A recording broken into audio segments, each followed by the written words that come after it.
ปวกไปเอาให้ปวก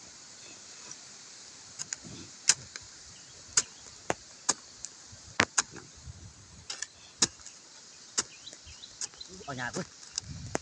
เจ้าอยู่ในดิน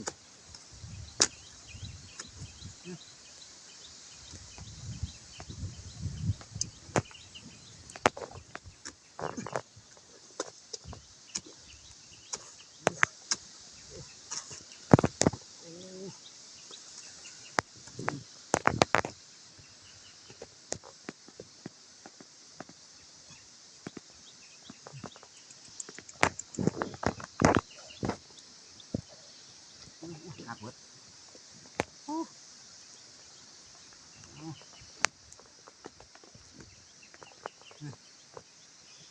ช่าง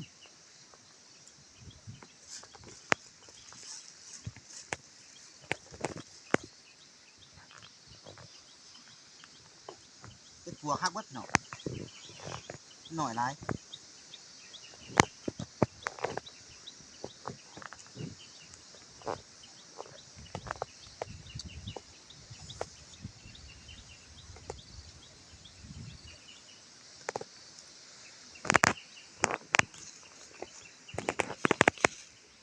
สิได้เนาะอ๋อมันอยู่อ่ะ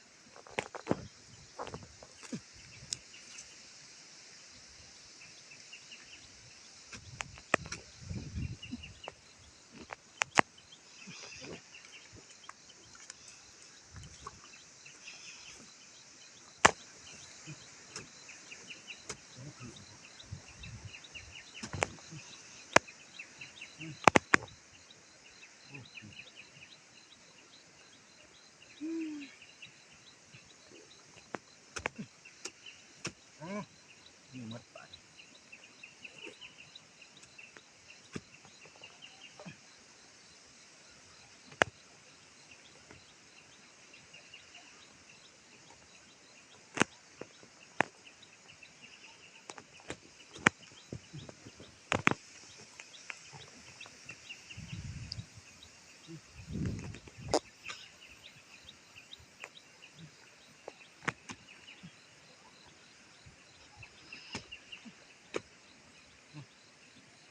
นี่สัตว์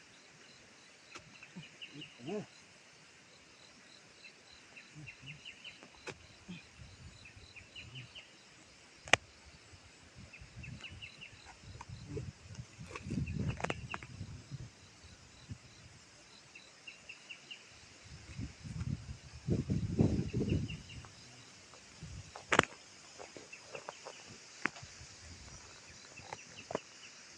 ปวกไปเอาให้ปวกกระดังแตกกระดังแตก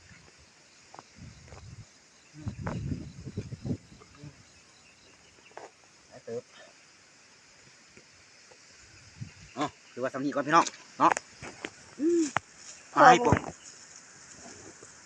เอาไปขายมัน